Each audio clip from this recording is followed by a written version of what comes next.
My executive order directs my Attorney General to take every lawful action possible to move us as close as we can to universal background checks without new legislation. Why are we still talking about background checks when 70% of mass shootings from 1982 to 2023 were committed with guns where the shooter passed a background check? First, this executive order helps keep firearms out of dangerous hands, as I continue to call on Congress to require background checks for all firearm sales. My executive order directs my Attorney General to take every lawful action possible to move us as close as we can to universal background checks without new legislation. It's just common sense to check whether someone is a felon, a domestic abuser, before they buy a gun. Most mass shooters don't have criminal records, so they're going to pass a background check, which makes the argument for universal background checks even dumber. Because 70% of these mass shooters, even with a universal background check in place, would still have passed a background check because they don't have a criminal record. There was a mass shooting in Boulder, Colorado on March 22nd, 2021, where 10 people died.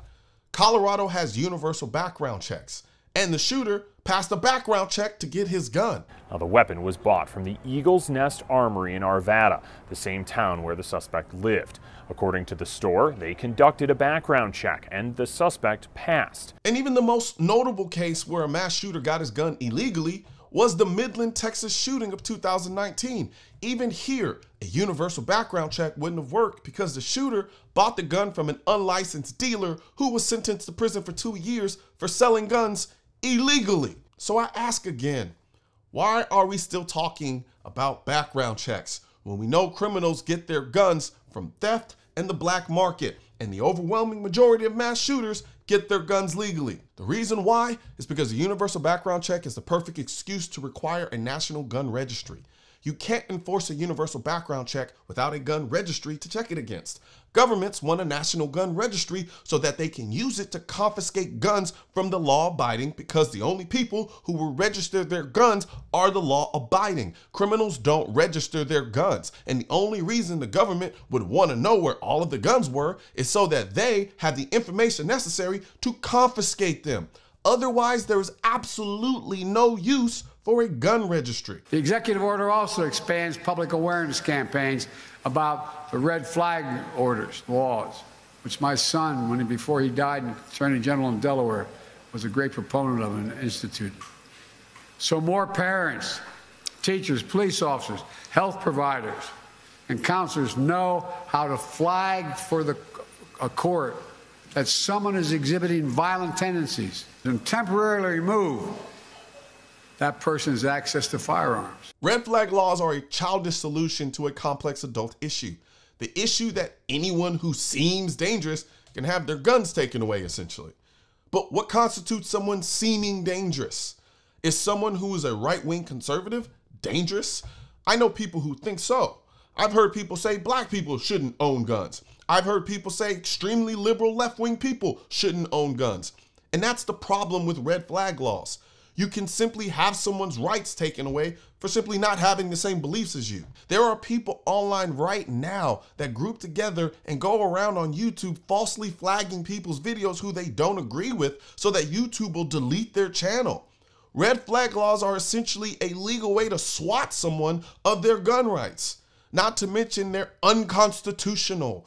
You can't deprive someone of their rights if they haven't committed a crime. You can't take away my First Amendment right because you think I might go yell fire in a movie theater. The same way you can't take away my 2A rights because you think I might be dangerous. You don't even have to be the person of interest to be affected by red flag laws. If you live in a house with someone that has a red flag placed on them, you can't have your guns in the house either. That's not how this country works. And if we're gonna be honest, red flag laws are not just an attack on the Second Amendment, they're an attack on the First Amendment. Red flag laws are largely based on the words you say or type. Simply saying something that someone believes is dangerous can get you red flag.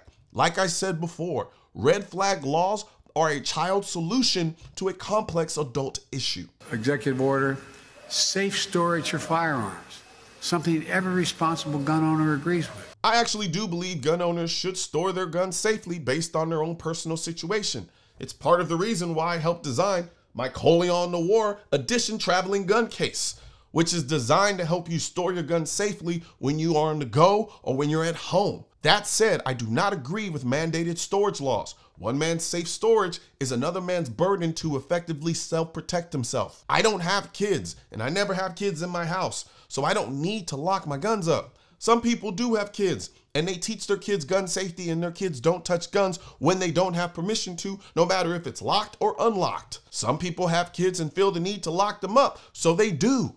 They don't need a law telling them how to store their guns safely. Instead, why not create a campaign teaching people how to store guns safely? Or better yet, why not partner with people in the gun community who know all about guns and keeping them in a safe manner and have them teach people how to store guns safely? Or how about social media platforms stop shadow banning 2A content creators so that when they make videos like my 5 ways to keep kids safe with a gun in the home video, people will actually be able to see and learn from the video? No. God forbid you do anything that actually pushes responsible gun ownership without the heavy hand of the government telling you you're going to jail if you don't do what we tell you. Second thing it does, the executive order ramps up our efforts to hold the gun industry accountable. It's the only outfit you can't sue these days. So, yeah, this is a bold-faced pony dog show lie. You can sue gun manufacturers for product liability like every other type of manufacturer. What's crazy is Joe Biden wants to make gun manufacturers the only manufacturers you can sue simply because their product was used by a criminal during a crime. It does that by calling out for an independent government study that analyzes and exposes how gun manufacturers aggressively market firearms to civilians, especially minors, including by using military imagery. Joe Biden literally wants to use your tax dollars so the government can do a report about how gun manufacturers market their guns to people who want to buy guns. Think about that for a minute, and then tell me how Joe Biden and the gun control lobby aren't against the Second Amendment.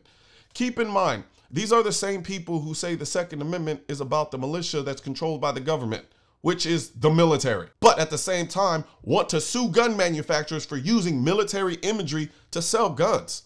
People, this is a tactic to bankrupt the gun industry. A lot of y'all don't realize that right now there are bills throughout the country trying to make it illegal for gun companies to engage in marketing. Since the early 90s, the gun control lobby has been trying to use the civil court system to bankrupt the gun industry. They literally formed groups to sue gun companies anytime their guns were used in a crime. It got so bad, Congress had to pass a law saying you can't bring lawsuits against a gun company simply because one of their guns was used in a crime. It's that law that Joe Biden is trying to remove. Joe Biden wants to create this government study so that the gun control lobby can use it as a way to get around the Protection of Lawful Commerce and Arms Act, which is the law that says you can't sue a gun company simply because their guns were used in a crime. I've done several videos on this, breaking this all down. And it directs the Attorney General to publicly release alcohol, tobacco, and firearms inspection reports of firearms dealers who are cited for violation of the law. That way, policymakers can strengthen laws to crack down on those illegal gun dealers, and the public can avoid purchasing from them. So yeah, this is classic gun control lobby tactics. Here's what they're doing. You see, being a licensed firearm dealer comes with a bunch of hoops you have to jump through. On top of that, you're constantly subjected to audits from the ATF. Most of it is clerical BS, like why didn't you write this gun down? Or why didn't you get this information? So forth and so on. Long story short, it's relatively easy to technically violate a rule.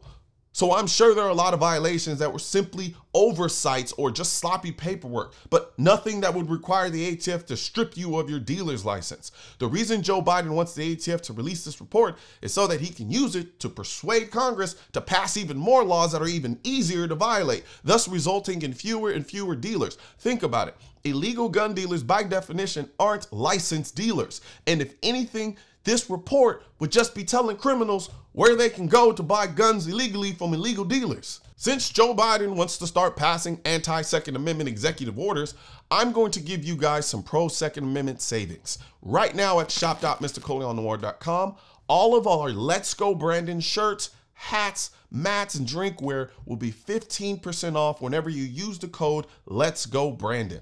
So head over to shop.mrcolionnoir.com and grab your Let's Go Brandon merch, and then leave a comment in the comment section of this video thanking Joe Biden for the Pro 2A discount. Guns aren't political. That's why I need your help getting this message to spread on YouTube by clicking the thumbs up button, leaving a comment to let me know what you think of the video, then subscribing to the channel. But most importantly, click that bell symbol. For products featured in this video, click the links in the description.